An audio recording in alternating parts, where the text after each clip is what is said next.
নমস্কার বন্ধুরা, welcome to Shampa's kitchen. শম্পার রান্নাঘরে আপনাদের সকলকে স্বাগত জানাই। আমার রান্নাঘরে পেয়ে যাবেন 700টিরও বেশি বাঙালি, অবাঙালি, দেশি বিদেশি রান্নার সহজ রেসিপি।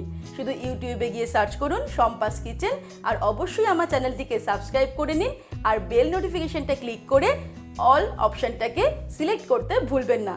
তাহলেই আমার শেয়ার করা সমস্ত নতুন রেসিপির আপডেট সবার আগে আপনার মোবাইলে পৌঁছে যাবে। তাহলে চলুন দেখে নিই আজকে আপনাদের জন্য কী রেসিপি নিয়ে এসেছি আর সেটা কত সহজে তৈরি করছি।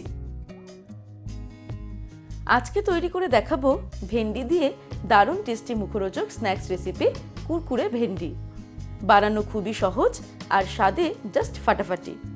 এমন ভেন্ডি রেসিপি যখনই সার্ভ করবেন সকলের একটাই প্রশ্ন হবে, কি করে বানানো হয়েছে। তাহলে চলুন দেখে নিই কী করে আমরা তৈরি করব কুরকুরে ভেন্ডি। সবার প্রথমে আমি নিয়ে নিয়েছি 250 গ্রাম ভেন্ডি। ভেন্ডিগুলোকে ভালো করে ধুয়ে জলটাকে ঝরিয়ে একদম শুকনো করে নিয়েছি।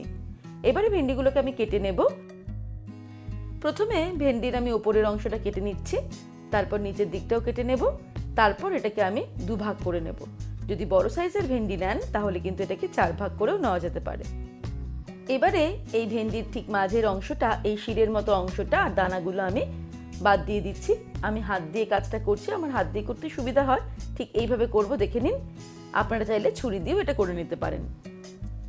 এইভাবে সবকটা ভেন্ডিগুলোই প্রথমে কেটে নেব, তারপরে মাঝের অংশগুলো বাদ দিয়ে রেডি করে নেব।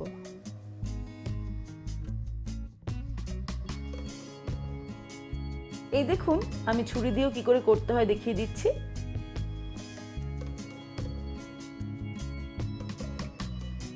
এইভাবে ভেন্ডিগুলোকে রেডি করে নিয়ে একটা বোলের মধ্যে নিয়ে নিয়েছি। এর মধ্যে কিছু এবারে মশলা অ্যাড করব। প্রথমেই দিয়ে দিচ্ছি লঙ্কার গুঁড়ো 1 টিস্পুন, তবে ঝালটা আপনারা নিজেদের স্বাদ অনুসারে অ্যাড করবেন। 1 টিস্পুন জিরের গুঁড়ো দিয়ে দিলাম। ধনের গুঁড়ো দিয়ে দেব 1 টিস্পুন। হাফ টিস্পুন পরিমাণে দিয়ে দেব গরম মশলার গুঁড়ো, আর হলুদ দিয়ে দিচ্ছি হাফ টিস্পুন। এবার এই সব মশলাগুলো ভেন্ডির গায়ের মধ্যে ভালো করে মিশিয়ে নেব। আমি একটা স্প্যাচুলা দিয়ে কাজটা করছি। আবার এই বাটিটাকে ঝাঁকিয়ে ঝাঁকিয়েও এই কাজটা করে নেওয়া যায়। মশলাগুলো ভেন্ডির গায়ে ভালো করে মিশিয়ে নেওয়ার পর এর মধ্যে এবারে অ্যাড করব নুন। আমি 1 টিস্পুন নুন দিচ্ছি, আপনারা নিজেদের স্বাদ অনুসারে দেবেন। এবারে এর মধ্যে অ্যাড করে দেব বেসন। আমি 2 টেবিলস্পুন বেসন দিয়ে দেব, আর দিয়ে দেব চালের গুঁড়ো 2 টেবিলস্পুন। আর ফাইনালি এর মধ্যে অ্যাড করে দেব 1 টেবিলস্পুন পরিমাণে রিফাইন্ড অয়েল। এবারে হাত দিয়ে ভালো করে ভেন্ডিগুলোকে এই বেসন আর চালের গুঁড়োর মিশ্রণ দিয়ে কোটিং করে নেব। তারপর চলে যাব পরের স্টেপে।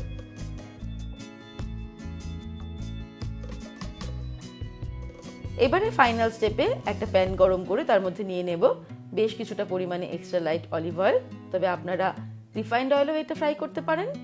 তেলটা খুব ভালো মতো গরম হয়ে গেলে ফ্লেমটাকে হাইতে রেখে এর মধ্যে আমি কিছুটা পরিমাণে ভেন্ডি ছেড়ে দেব।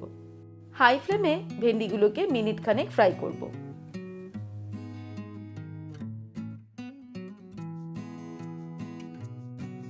এক মিনিট হাই ফ্লেমে ফ্রাই করার পর তারপর ফ্লেমটাকে আমি আবার মিডিয়ামে করে দিয়ে বাকি সময়টা ভেন্ডিগুলোকে ফ্রাই করব।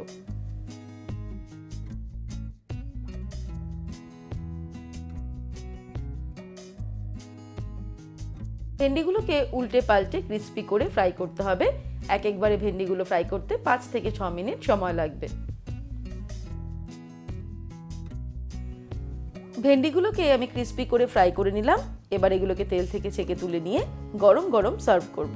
এই কুরকুরে ক্রিস্পি ভেন্ডি আপনারা সন্ধেবেলায় স্ন্যাক্স হিসেবে শুধু শুধু সার্ভ করতে পারেন, অথবা দুপুরবেলায় ভাতের পাতে ডালের সঙ্গেও সার্ভ করতে পারেন।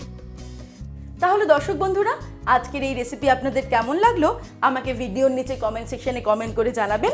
ভালো লাগলে লাইক করার অনুরোধ রইল, আর বন্ধুদের সঙ্গে কিন্তু অবশ্যই শেয়ার করুন।